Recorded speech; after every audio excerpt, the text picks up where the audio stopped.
Hi everyone, welcome back to my kitchen. I'm Jan Dyer. Today we are making some baby back ribs. And I know there are hundreds of ways to make ribs. And I'm not saying any of them aren't better than the other. This is just the way we're doing it today. Cooking them outside is fabulous. Putting them in a smoker, delicious. Our son Nick, that's out in North Carolina, they use their Instant Pot to cook their ribs, which I've not tried that, but they get them real tender, then take them out, put them in the oven, and just, color them up that way. I'll try that sometime. But what we're doing today, I just have one rack of baby back ribs, which I picked up this morning. These are 3.5 pounds, so way more than enough for me and my husband. I want to say they were less than $14. So delicious meal and a wonderful piece of meat for your dinner. What we do is I will take this membrane off the back.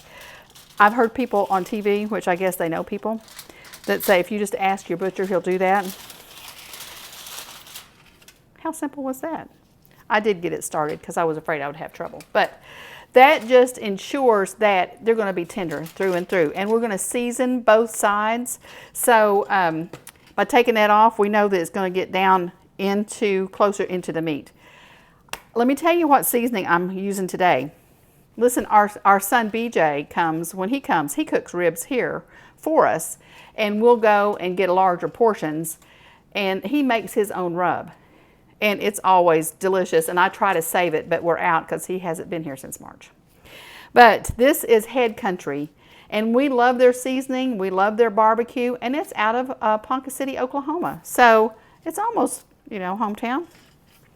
But what you're going to do, and what I'm going to do, I patted these dry just really good. Let me just show you one more time, because they're always kind of messy when you take them right out. Don't rinse them, just pat them dry on both sides. They're kind of sticky because I have them pretty dry.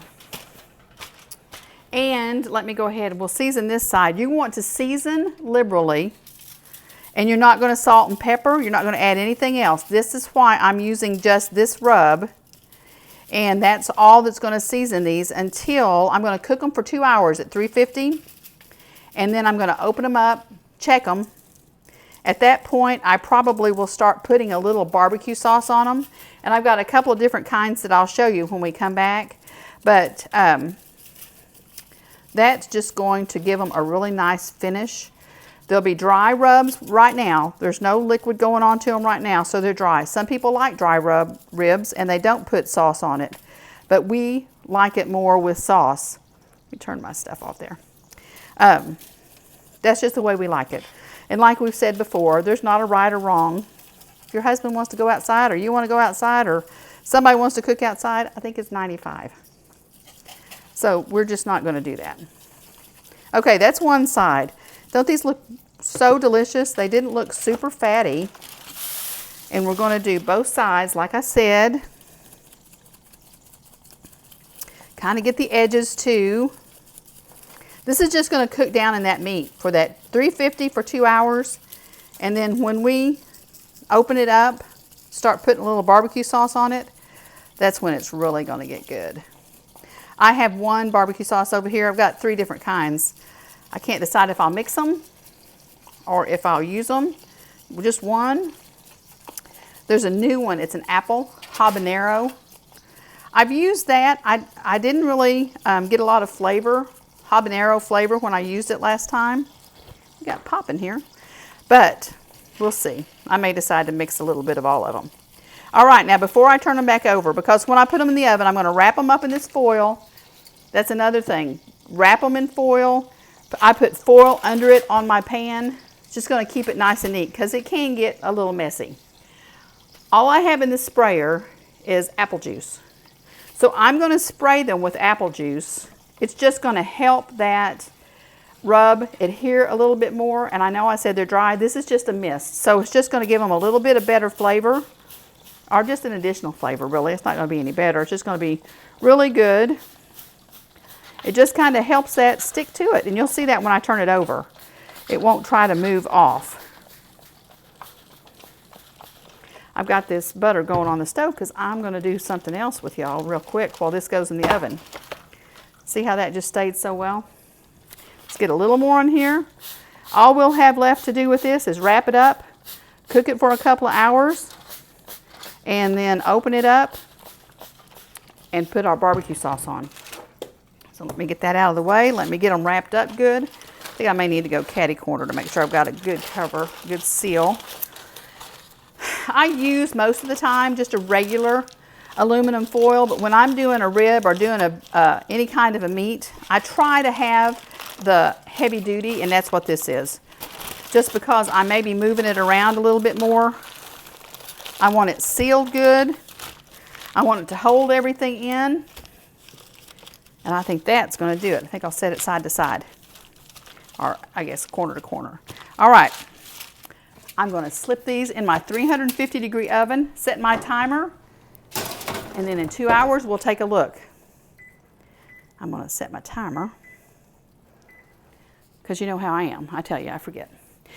We are now going to make a skillet apple pie. I'm doing this because those ribs were so simple. This will be something that would just be fabulous at the end of your meal. And you serve it hot. And it's just done in a skillet. And it's just a little 9-inch skillet. And you put a tablespoon of butter in there. I turned off the wrong one. It's about par for the course. But, like we say, there's no mistakes. We'll get it caught back up here. You melt that butter. Into that butter, we're going to put a cup of brown sugar. This is so simple because we're using store-bought ingredients. We're using the pie crust that I've told you I use. I just love this Pillsbury pie crust. You know, I've made pie crust for more special things. Not that this isn't special, but it's super, super quick and delicious. So we're going to get this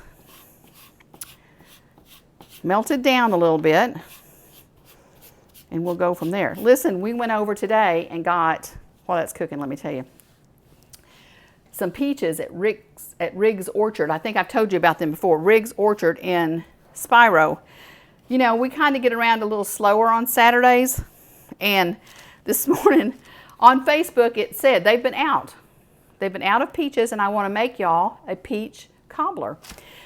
So I was sitting in there drinking my coffee, and I saw on Facebook a post come up that peaches were ready today, and they had a limited amount. So from a dead sleep, my husband got ready so we could go get some. Because they were opening at 9. Spiro is probably a good 15 minutes from here. Maybe a little bit more. But we made it. We got us a half a bushel of peaches. So we are going to have a delicious peach cobbler later this week. Let me see, I may need to turn that up just a skosh. I'm doing this, I'm going to cook this in my little oven, my little toaster oven. It's actually it's not a toaster oven, it's a little Cuisinart convection oven. And I use that lots of times, but this has to cook at 400. So my oven is set at 350, and instead of trying to figure out how I could adjust the oven, I just decided I'd cook them separate. So that's what we're going to do. So this is going to take a little bit of time. I didn't think we'd have any weight that we had to wait on. But all we're going to do when this gets ready, we are going to put, this just makes a caramel sauce in the bottom. And that's what we're waiting for it to do. To melt down, make a little caramel because it's just butter and that brown sugar. We're going to add, you could do this I guess with any pie filling you wanted. We're just using an apple pie filling. When this melts down and makes our caramel, we're going to put in the pie shell, put in the apples, put the second shell over it, and when we do that, we're going to cut some slits and sprinkle a little cinnamon sugar on it and stick it in the oven. So why don't you give me just a couple of minutes, let this melt, and we'll be right back. All right, our caramel is made. Doesn't this look delicious? That's the butter and that brown sugar. That's all that was. My problem was I had turned the fire off, but we corrected it, and it's going to be delicious. Okay, at that point you turn the fire off, which is what we've done. And let me move this. I don't need that. I'm going to take one just regular pie crust like the one I showed you. You know, and like I've said before, read the instructions because you do have to let them warm up a little bit because they are cold in the refrigerator. Let's make this fit down in here a little bit better. I mean, how simple is that? Kind of scooch it down. We'll have a little bit left over. If we need to trim some off, we can, but usually I just kind of fold it around because, I mean, who doesn't like crust? Everybody likes crust. All right. Then, the other thing that's so fabulous, our apple pie filling. That goes in. And it's got tons of flavor. But we're going to do just a little bit of apple pie spice, which I've used that before when we made our big apple pie. It's really good. And we talked about what all's in it, because if you can't find it, it's just cinnamon, sugar, and, well, I'll have to look. I'll look real quick for you, because I'm putting it in. Apple pie spice. It is just the cinnamon, nutmeg, and allspice. Wrigley likes it. She's making a little walkthrough. And it was a tablespoon. Okay, then you take your other shell, other pie crust. I watch myself sometimes on my videos, and the words I say, I don't know where they come from. I think I said I was putting a filling on the pie the other day. I don't know where that came from. All right, put this on, just like we did on the other one, kind of tuck it around. I didn't have any of my cute little cut, things that we could cut out and put a little decoration on the top of this. But if you've got that, and I'll have them out for the holidays, I've got them tucked away for the holidays, but I will have those out, and man, that'll just make it so cute. But isn't this cute? Just made in the skillet. And I am not going to cut any of this pie crust off just because, like I said, we all love pie crust. I am, however, going to cut some slits in the top. Let me turn that around a little bit, because even though the oven's off, this pan is hot. And so is that bottom crust. Y'all get the idea here? I'll finish that crust when we're done. But all I'm going to do now is take a little of this melted butter, put it on top of this pie, and then I'm going to top it with some cinnamon sugar that I've got right here. Have y'all ever wondered what the recipe is for cinnamon sugar? This is a funny because it's a half a cup of sugar to 2 tablespoons of cinnamon. And, well, I'm just going to say it. My husband's made it before, and I think he did half and half. It took us forever to get enough sugar in that jar for all the cinnamon he put in. All right, that's our pie. What we're going to do is when the ribs have been in the oven now, and they only have 1 hour and 45 minutes to cook, probably in an hour I'll put this in the oven, so when everything comes together, this pie will be nice and hot, have enough time to set, and then we will cut into it with a little ice cream with our ribs. I think we're going to do some corn and maybe some little crashed potatoes.